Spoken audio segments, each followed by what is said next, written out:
Buenas noches, gracias por estar con nosotros. Comenzamos con la información.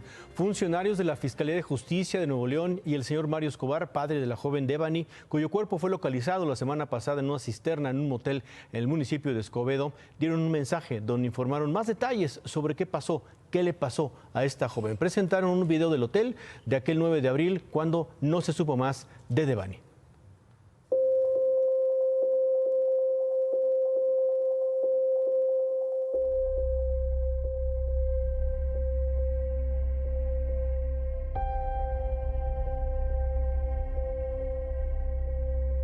A las 4 de la mañana con 26 minutos inició la cuenta regresiva del destino de Devani. A esa hora el conductor del taxi tomó esta fotografía. 2 minutos después es captada por las cámaras de seguridad de la empresa Alcosa, caminando con cuidado pero a prisa por el Camellón y cruzando la carretera Monterrey-Nuevo Laredo. Se dirigía hacia la empresa transportista para pedir ayuda, pero no lo logró. Iba sola y con los brazos cruzados. Así que se dirigió hacia el siguiente punto iluminado y en donde podría encontrar asistencia, el Hotel Nueva Castilla. Las imágenes de las cámaras de seguridad sí la captaron por una de las puertas de cristal del restaurante abandonado del hotel. Se ve cómo pasa corriendo. Eran las 4 de la mañana con 35 minutos. Y entra por los arcos del hotel y rodea el restaurante. La cámara de la recepción la vuelve a captar corriendo. La siguiente imagen de ella de nuevo es captada por la cámara del interior del restaurante abandonado. Pasa por una de las puertas de cristal del lado del jardín y donde también están ubicadas las cisternas. El reloj de la cámara de seguridad marcaba las 4 de la mañana con 36 minutos. Y se pierde la imagen de Devani en el extremo derecho de la barda perimetral y la esquina del restaurante. 20 minutos después vuelve a aparecer Devani, sola, corriendo pegada a la barda hacia el extremo izquierdo del hotel, donde metros más adelante están ubicadas las cisternas. A partir de ahí ya no hay más imágenes. A partir de ahí ya no hay datos de cómo ella terminó muerta dentro de una cisterna, sin que el personal de guardia del hotel se haya percatado de su presencia y de su cuerpo hasta 13 días después. Por lo pronto, ya hay despidos en la Fiscalía de Nuevo León. ¿Qué más se informó de este caso? Raúl Flores, buenas noches. ¿Qué tal, Manuel? ¿Cómo estás? Muy buena noche y buena noche al auditorio de Imagen Televisión. Este día la Fiscalía General de Justicia del Estado de Nuevo León da a conocer algunos adelantos en torno a las investigaciones que se llevan en el caso de la muerte de la joven Devani. En este caso, a través de la autopsia se da a conocer que no murió por el golpe al caer a la cisterna y tampoco murió por ahogamiento y mucho menos hubo un ataque sexual. ¿Qué te parece si vemos lo que señala el coordinador del Servicio Médico Forense, Eduardo Villagómez Jasso? Por el lugar y lo que encontramos, ¿verdad? La muchacha cayó todavía viva, ¿sí? Donde se encontró estaba viva y hubo oportunidad de ella todavía de reaccionar. ¿Okay? ¿Tenía agua en los pulmones? No. Y también, por otra parte, el fiscal general de Nuevo León, Gustavo Guerrero Gutiérrez, da a conocer el cese de 2 funcionarios debido a omisiones que se llevaron a cabo desde el principio en la investigación de la joven Devani. Se tomó la decisión y de una forma muy enérgica, dado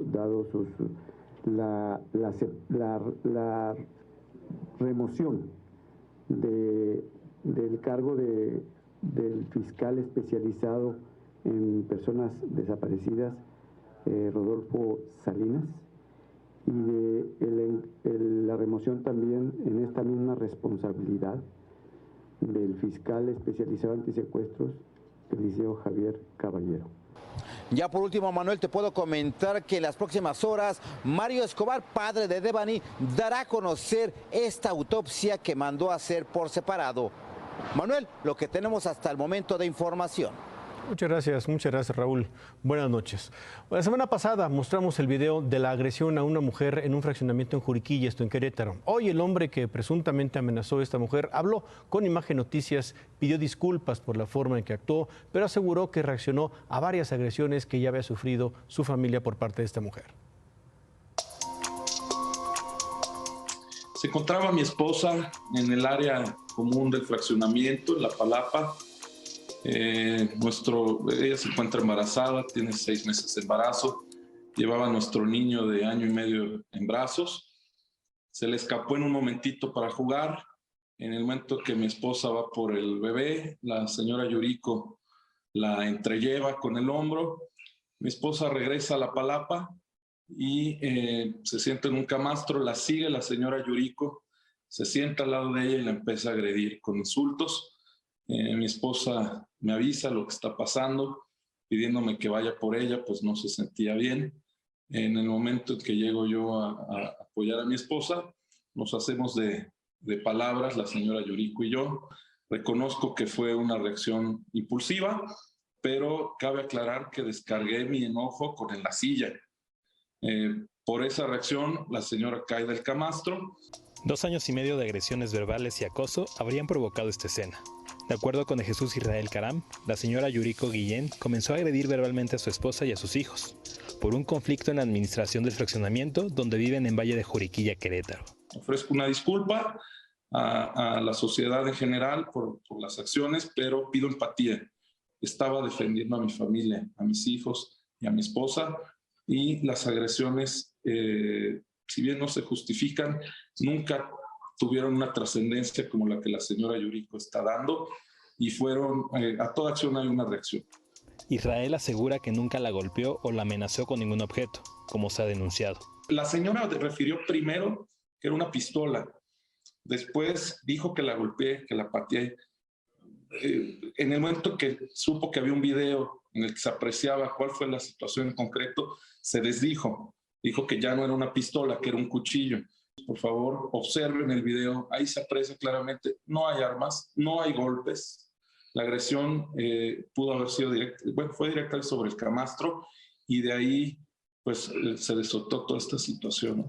Al igual que a la señora Yuriko, a Israel no se le permitió realizar una denuncia por estas agresiones que señala en la Fiscalía de Justicia de Querétaro, pues le dijeron que era un conflicto vecinal. Sin embargo, buscará otras instancias legales.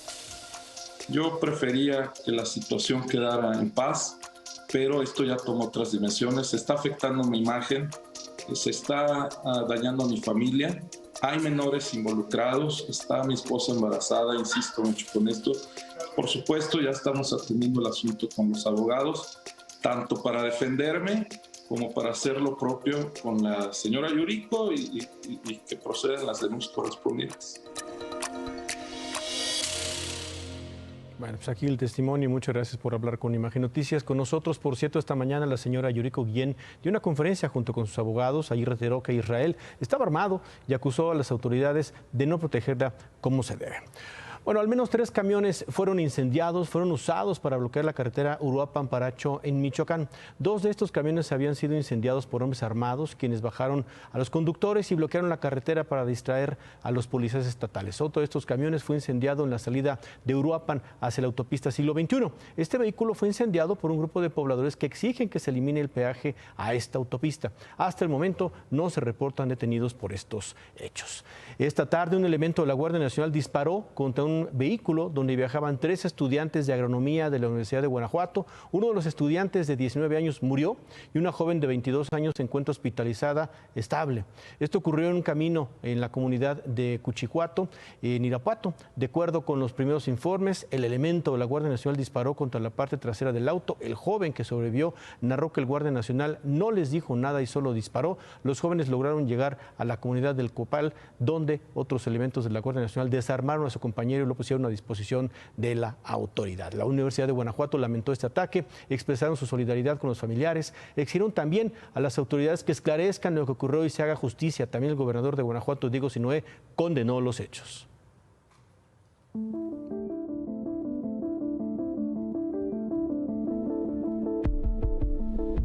Bueno, el 5 de marzo se conocieron unos audios de la llamada del fiscal de la República, Alejandro Gertz Manero, una conversación con el fiscal de control competencial, Juan Ramos López. Fue una filtración de esta conversación. El 9 de marzo el propio Alejandro Gertz acusó esto en entrevista con Ciro Gómez Leiva. No pasa por tu cabeza renunciar al cargo de fiscal general de la República. No solamente no pasa por mi cabeza, yo creo que en este asunto tenemos que enfrentar una realidad que está teniendo ya unas consecuencias muy desagradables. Yo siento que estamos frente a una verdadera extorsión mediática criminal. Déjame repetirlo, extorsión mediática criminal. Para poder linchar al fiscal porque está atentando contra intereses espurios de grupos a los que estamos investigando, a los que estamos llevando a proceso. ¿Qué se buscaría con esto que llamas verdadera extorsión mediática criminal? ¿Derrumbarte emocionalmente o qué, Alejandro? Por supuesto, primero derrumbarme emocionalmente, segundo descalificarme de tal manera que no tenga yo autoridad moral para poder cumplir con mis tareas y poderlos procesar. Bueno, ¿a qué llevó la investigación en la Fiscalía sobre las intervenciones telefónicas ilegales entre Alejandro Gertz y Juan Ramos? La Fiscalía ha determinado hasta ahora el posible modus operandi para su intervención y difusión.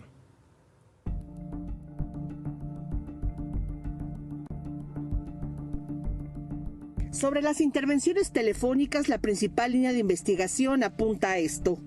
La grabación es de tal calidad que no pudo haber sido realizada por ninguna persona que fuese improvisada o alguna cuestión coyuntural. Desde luego las líneas de investigación no descartan la posibilidad de que haya sido grabada desde el propio sistema telefónico. Las intervenciones telefónicas, de acuerdo con la investigación, se realizaron el 22 de febrero. Conversaciones telefónicas desde líneas domiciliarias. El fiscal Alejandro Gertz Manero estaba en su casa y el fiscal Juan Ramos en las instalaciones de la Fiscalía General de la República. Nosotros pensábamos y los peritos coinciden en que desde luego esto no pudo haber sido una intervención casual, sino que ya traía una secuencia, es decir, con alguna permanencia. Sobre la dinámica para su difusión, la Fiscalía indica que el canal de YouTube, donde se difundieron las 5 conversaciones, se dio de alta en Estados Unidos, 9 días después de las intervenciones telefónicas. Esto es, la madrugada del 3 de marzo con el nombre de Psicoanálisis. A las 4 de la mañana, desde la Ciudad de México, con un dispositivo electrónico que pensamos que es desde luego un celular, domiciliado en la Ciudad de México, se dan de alta los contenidos en YouTube, o sea, los 5 videos, ¿no? Ese mismo día por la tarde-noche empieza la difusión masiva, porque ese sitio en YouTube pues es nuevo, no tiene suscriptores, no tiene en realidad ninguna difusión masiva. Y es hasta que a través de Twitter una primera persona, Mario, sube el primer video y minutos después... ¿Mario qué? Por la secrecía no puedo decir nombres completos, pero es una primera persona que se llama Mario y luego una segunda persona que se llama Nina, sube los otros 4 videos. Y a partir de ahí se hace la difusión masiva, que tan solo ese día, para las 12 de la noche, ya tenía 111 millones de impactos o de cuentas a las que llegó. Para subir los contenidos a YouTube se utilizó una IP que está asociada a un dispositivo electrónico que presumiblemente es un celular. El fiscal de control, Germán Castillo, habló de una probable imputación en contra de una persona de nombre Mario. Se trata del periodista Mario Maldonado, quien tuiteó esta tarde: increíble que se me intente acusar por haber publicado en Twitter una liga de YouTube de una conversación entre los fiscales Gertz y Ramos que difundieron también la mayoría de los medios y que es de interés periodístico. Inaudito, en mayúsculas, para la libertad de expresión y su precedente. Otra información: Rosario Robles, la exsecretaria de Desarrollo Social, mandó este mensaje desde sus redes sociales: a través de mis abogados exigí a la Fiscalía de Justicia de la Ciudad de México reiniciar la investigación contra quién o quiénes son los responsables de falsificar la licencia de conducir con la que me llevaron a prisión. No permitiré que se le dé carpetazo a mi denuncia. Rosario Robles se refiere a la prueba que en septiembre del año 2019 presentó la Fiscalía de la República, esta licencia apócrifa, que fue la prueba que permitió al juez ordenar la prisión preventiva justificada contra Rosario Robles y que ahí la mantiene. Otro que permanece preso desde el penal de Apodaca es el exgobernador de Nuevo León, Jaime Rodríguez el Bronco. Mandó este mensaje pues en sus redes sociales: ayer, después de tantos días sin verlo, recibí la visita de mis hijos pequeños. Me pidieron que resista porque aún me necesitan y escucharlo me dolió en el alma. Pero por ellos estoy convencido de que saldré adelante de esta adversidad. Su esposa Adalina Dávalos y sus hijos lo visitaron ayer y justo ayer se supo que el Bronco está escribiendo sus vivencias en pues la cárcel para muy probablemente seguramente hacer un libro posteriormente.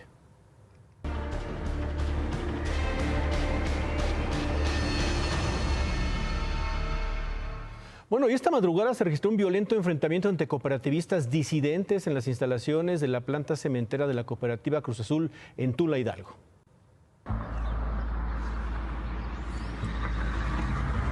Ustedes lo vieron, pues estas personas están aquí sin vida, pues bueno, los conocemos, lo que ha sucedido, pero lo que podemos relatarles se tratan de por lo menos 1, 2, 3, 4, 5, 6, 7 cuerpos. Hay unas unidades acá, hay otro cuerpo más al fondo. Eso es lo que les podemos dar. Hay una unidad acá, una negra, con los cristales estrellados. El ataque a la planta cementera de la Cruz Azul en Tula, Hidalgo, comenzó antes del amanecer. Alrededor de las 4 de la mañana, un grupo de al menos 500 personas llegaron a la puerta 3 del complejo. Según testimonio de trabajadores y habitantes del lugar, los golpeadores viajaban en al menos 13 camiones que fueron estacionados a unos metros de la entrada que para entonces ya registraba movimiento de trabajadores. En su camino a la puerta 3 comenzaron a quemar vehículos y a golpear choferes. También se hicieron disparos con armas de fuego. La Procuraduría de Hidalgo recuperó en el lugar casquillos de 3 calibres distintos.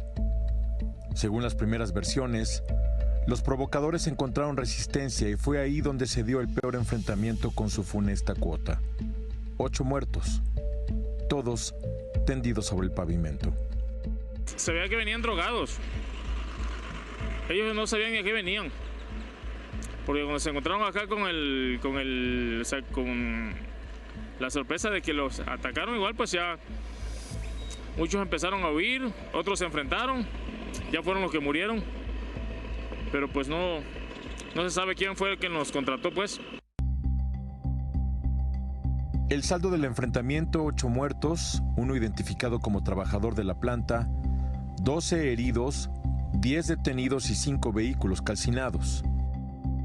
Este es el motivo de la disputa, el control de esta planta, la cementera más grande que tiene la cooperativa Cruz Azul en el país y uno de los pilares del negocio que reclaman para sí 2 grupos antagónicos que aseguran representar a más de 500 cooperativistas. El conflicto inició desde hace años. Se agravó con las acusaciones penales en contra de Guillermo Billy Álvarez y esta madrugada se escribió el más reciente capítulo. Los 2 grupos se acusaron en comunicados. Ambos utilizaron los membretes oficiales de la cooperativa. Los 2 aseguran ser voces oficiales. Lo cierto es que el conflicto salió una vez más de tribunales. La ley no pudo imponerse y en la puerta 3 de la planta de Tula, Hidalgo, lugar donde nació la cooperativa, en lugar de trabajadores caminan peritos forenses. En lugar de cemento, ahí hoy se produjo terror. Aquí la planta es la que apoya un resto. De todo, apoya la escuela, apoya todo. Esta empresa nos da todo y la gente nada más viene a destruir.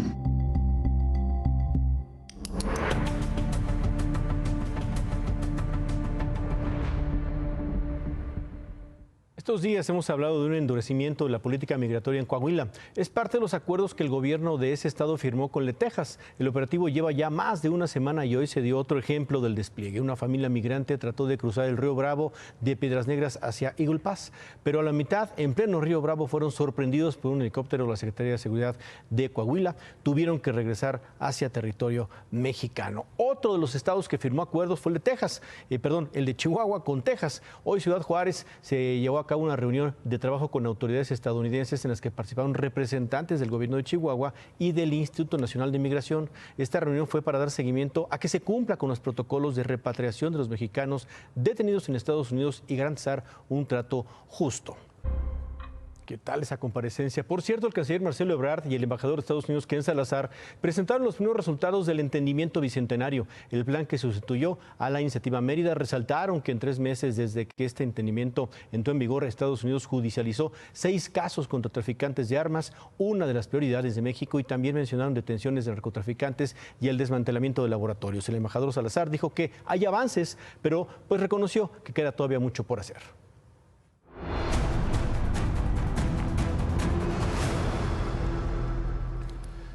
El gobierno ruso cumplió con una de sus amenazas a los países que apoyan a Ucrania. Desde hoy, Rusia cortó el suministro de gas natural a Bulgaria y a Polonia.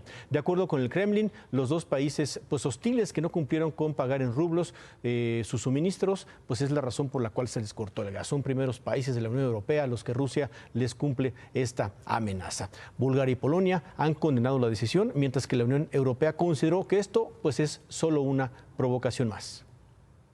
Is another provocation from the Kremlin. But it comes as no surprise that the Kremlin uses fossil fuels to try to blackmail us. Today, the Kremlin failed once again in his attempt to sow division among member states. The era of Russian fossil fuel in Europe is coming to an end. Europe is moving forward on energy issues. Por cierto, desde Moscú, el presidente ruso Vladimir Putin mandó otra advertencia a los países de Occidente.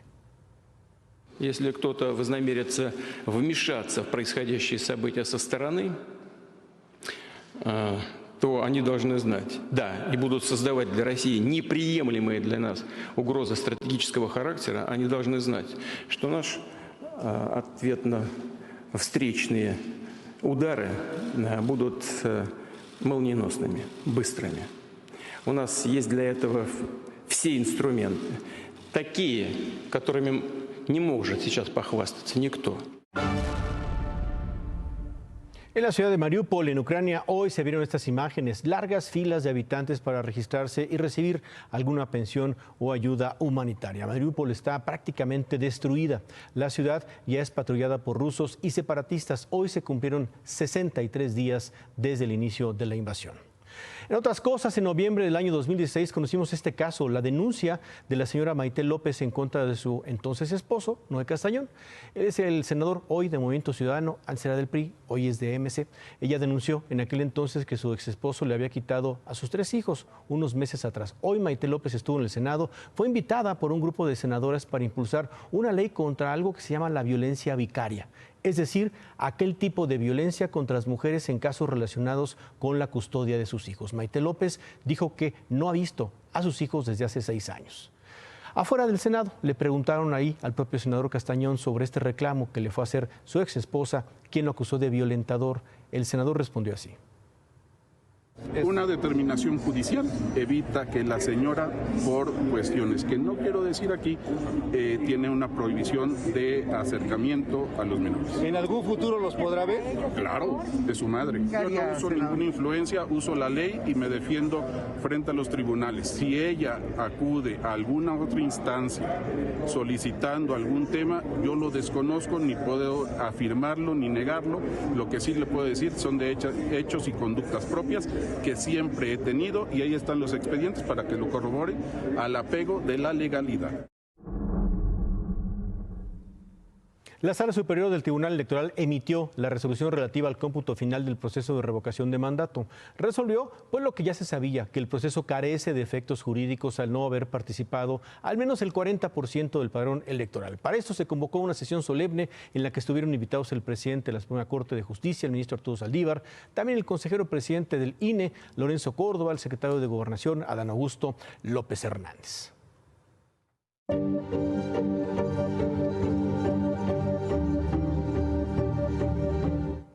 Esta mañana desde Palacio Nacional se desacreditó una vez más a los activistas ambientalistas y artistas que han protestado para señalar los riesgos ambientales que representa la construcción del tramo 5 por lo pronto del Tren Maya. Mientras tanto, los famosos siguen levantando la voz en todos los escenarios que pueden. Hoy lo hizo el cantante, compositor y activista Rubén Albarrán de Café Tacuba. El agua no se vende, el agua se defiende. Luego de la decisión unilateral del gobierno federal de cancelar el diálogo con artistas y ambientalistas, quienes piden que se revise el tramo 5 del Tren Maya, algunos de los integrantes de este movimiento estuvieron afuera de Palacio Nacional enviándole un mensaje al presidente. Estamos aquí desde muy lejos, presidente, y quizás mis compañeros de Quintana Roo se vayan, pero trataré de venir una que otra noche cuando usted esté dormido, para gritarle desde aquí, aunque un día me digan loco, sé que los locos que cuidan la naturaleza de alguna manera serán recordados. Ayer, integrantes del colectivo Sélvame del Tren acudieron al Senado para pedir su apoyo a los legisladores. Y hoy decidió hablar uno de los artistas que más se ha caracterizado por su apoyo a iniciativas sociales. Alguien que después de haber participado en el video del Tren Maya, había decidido no dar entrevistas ni hablar públicamente sobre el tema. Pero hoy, Rubén Albarrán, vocalista de Café Tacuba, habló y celebró la cancelación del diálogo con el presidente.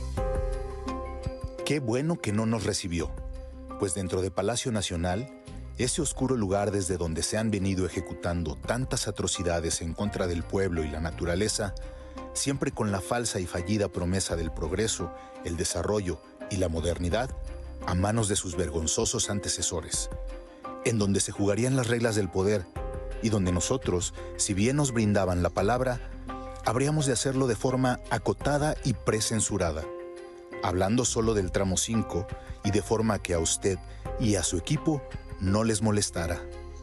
En la carta de 4 páginas, Rubén Albarrán reveló que el grupo había decidido que él hiciera la introducción en la reunión con el presidente López Obrador.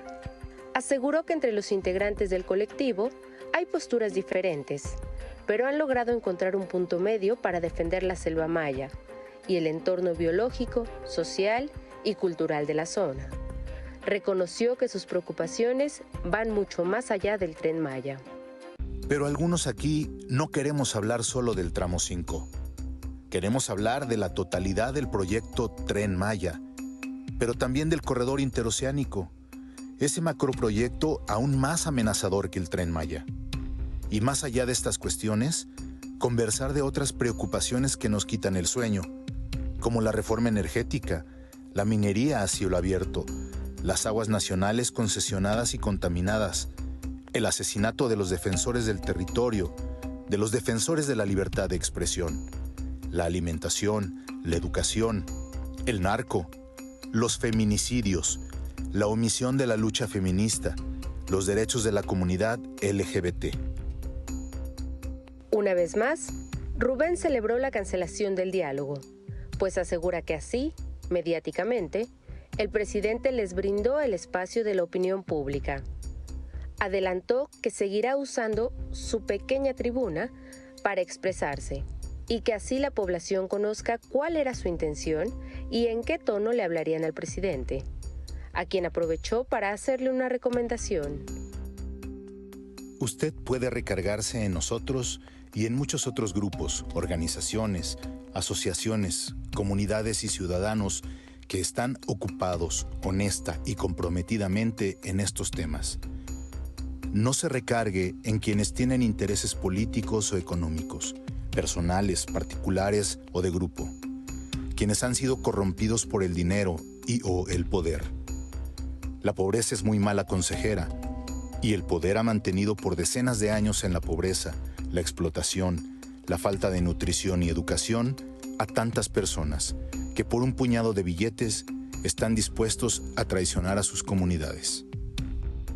Finalmente, Rubén Albarrán le pidió al presidente que escuche a la mega diversa sociedad civil, porque si no lo hiciera, sus palabras, las del presidente, estarían vacías y erradas. No somos sus adversarios, somos mexicanos y queremos la vida para todos nosotros. Bueno, cambiando de información, el presidente López Obrador anunció que el próximo miércoles va a dar a conocer un plan para contener el aumento de la inflación en el país. Dijo que no se establecerá un control de precios, sino que se va a establecer un precio de garantía a 24 productos, por lo pronto básicos de la canasta, así llamada básica: maíz, frijol, trigo, arroz, leche. Se adelantó que no va a haber aumentos en el servicio de la luz, en el costo, pues, el gas ni la gasolina. Este plan se da luego de que el Índice Nacional de Precios y Consumidor presentó una inflación de 7,72% durante la primera quincena de abril.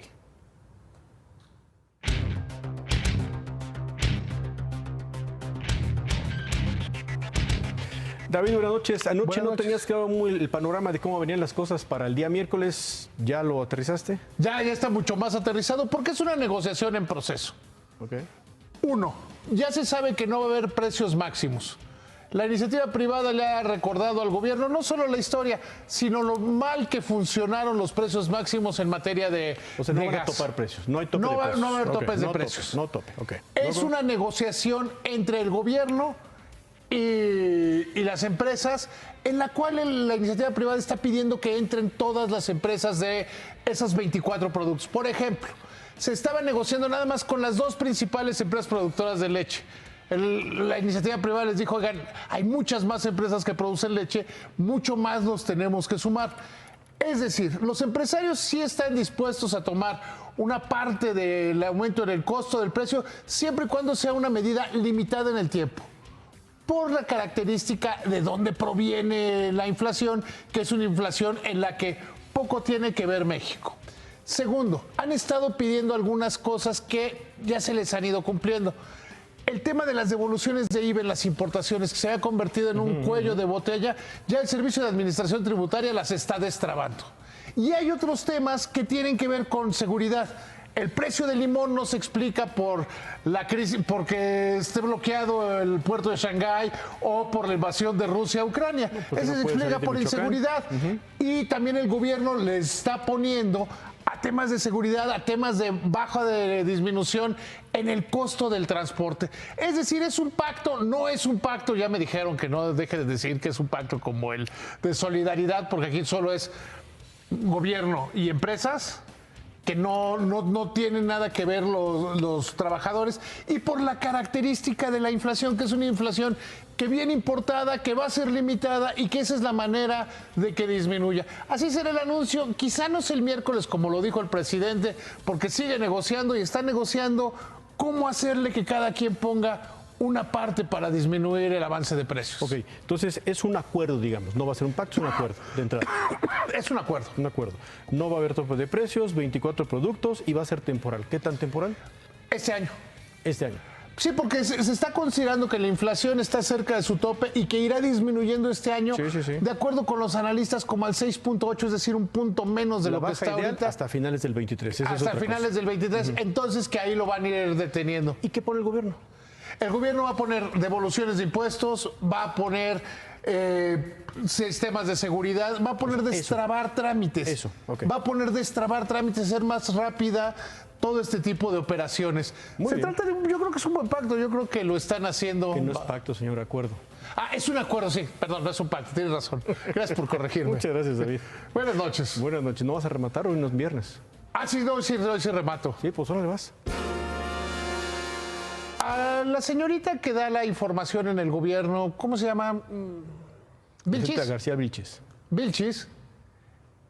Si son 6 vuelos en abril, son 6 vuelos diarios y son 180 en abril, hay que dividir 180 entre 30 y da 6 vuelos diarios. Nadie miente ni exagera. Muy bien, muchas gracias, David. Bueno, Javier. ¿Cómo estás, Manuel? Vamos a regresar con esta actuación deprimente de la selección mexicana de fútbol, de verdad, contra Guatemala 0-0. Se entiende que se necesita el dinero, que son jóvenes, pero fue tristísimo. Regresamos con eso, te lo voy a platicar. Y la Champions. Híjole. Bueno, pues antes vamos a ver esto. Son las palabras del Papa Francisco durante la audiencia general en la Plaza de San Pedro. Le pidió a las personas que traten mejor a sus suegras, pero también dijo esto.